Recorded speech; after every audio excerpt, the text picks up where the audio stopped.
My daughter loved bedtime stories. Tucking her in, I'd read her 3 fairy tales a night before she'd finally fall asleep.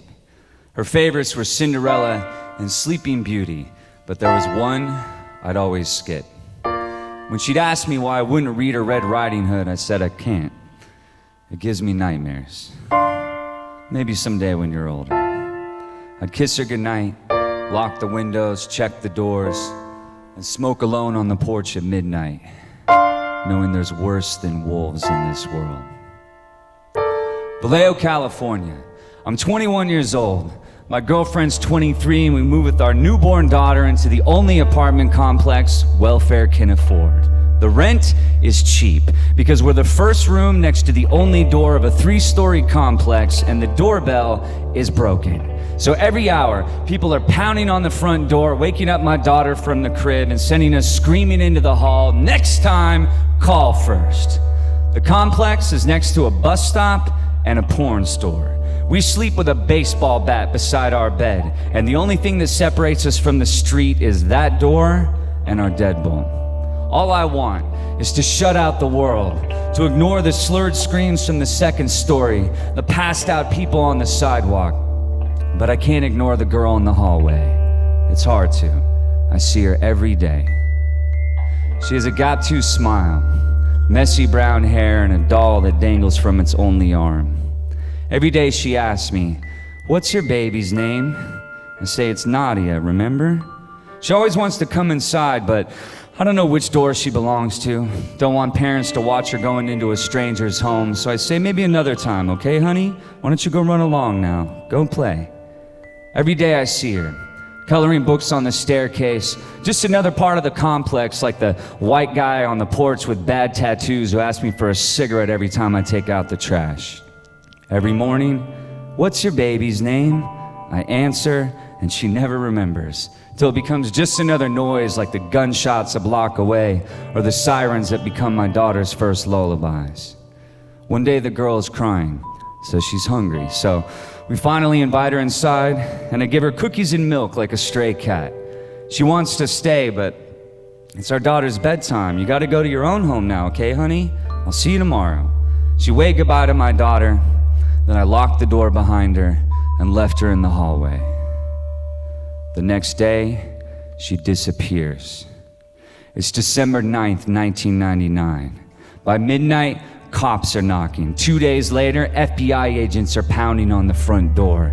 News van spotlights blast through the blind. Now the missing girl has become an official case. When I see her face on the 10 o'clock news, it's the first time I realize I never knew her name. Ziana Fairchild. She's 7 years old. Born in prison to a mother in for auto theft. They sent her to her great aunt in Hawaii to grow up swimming in warm waters until her mother demanded her back. Ziana's only lived in our complex for 6 months. The rumor is her mother's been running meth missions down to Mexico and leaves Ziana for days alone on the staircase. The neighbors 2 doors down have been feeding her, even called Child Protective Services, but nothing changed. The rest of us did nothing and locked our doors to a girl we saw every day. Now her great aunt flies back from Hawaii with an army of reporters, national news, candlelight vigils, thousands of posters on every street corner. Hundreds of thousands volunteer to march through forests and marshes, looking for an answer no one wants to find at their feet. Ziana's mother and her boyfriend are too strung out for the spotlight. I overhear him slur about having to make another appearance at the volunteer center in the morning as the police monitor their every move, building their case. Bobby, the boyfriend, was the last person to see Ziana. He's the guy that asks me for cigarettes every time I take out the trash.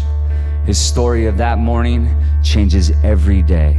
First, he dropped her off at school, then he took her to the bus stop, then maybe she walked alone. They give him a polygraph test and he fails, and his prison record hits the front page. He's an ex-con, just released for holding down his ex-girlfriend's infant son under scalding hot water until his flesh burned to bone. His past now exposed, Bobby stopped showing his face. The neighbor above me with a tattooed tear says, if Ziana doesn't come home, Bobby's gonna go missing himself one day. Bobby and the mother avoid the press as canines sniff our staircase and lab technicians spray our dumpster for bloodstains.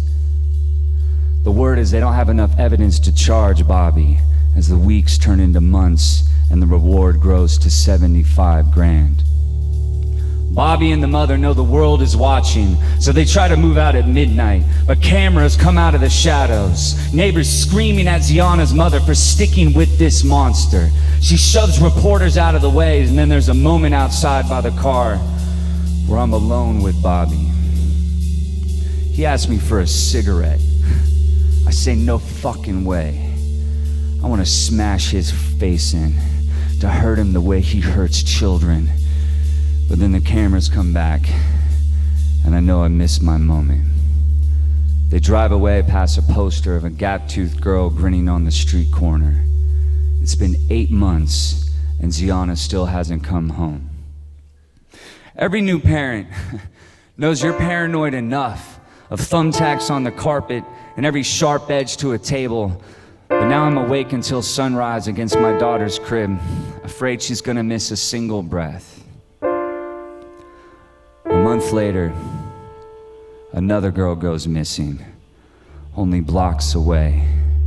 She's 8 years old, kidnapped for 3 days, handcuffed to a stick shift in a parking lot as her abductor is inside a Home Depot, shopping for a body bag to fit her height. She escapes a car full of polaroids and duct tape, flags down a trucker on the freeway, and finally, the wolf of Vallejo bears his face. It wasn't Bobby. I was wrong. We were all wrong. It was worse. His name is Curtis Dean Anderson, a taxi driver and a family friend of Ziana, a man who I'd opened the apartment complex door for many times before. He was a monster, a deadbolt didn't stop. Just another cab driving down the same street my daughter took her first steps on.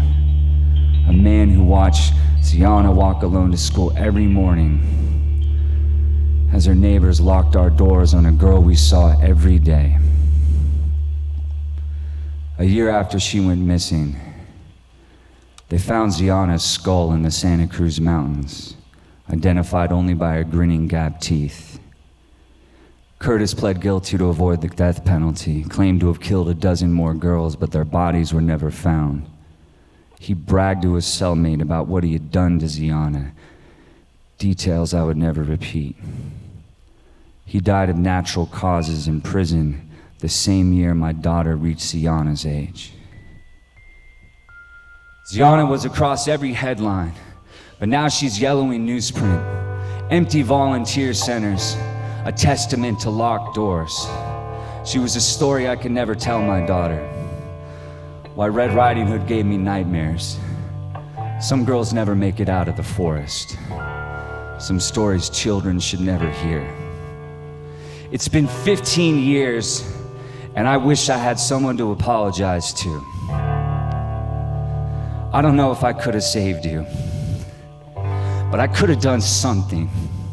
Could have invited you in instead of shutting you out with the deadbolt. I'm sorry. I can't drive past our old apartment complex without thinking of you trying to open our door with 7-year-old arms.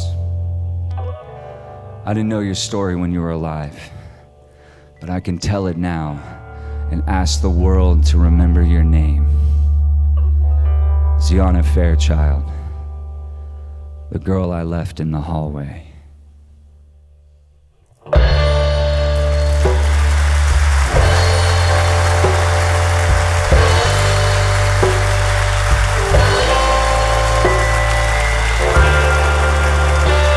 I don't want to ask for a moment of silence, but I want to ask a moment of noise for her. Make noise so she can hear you, please.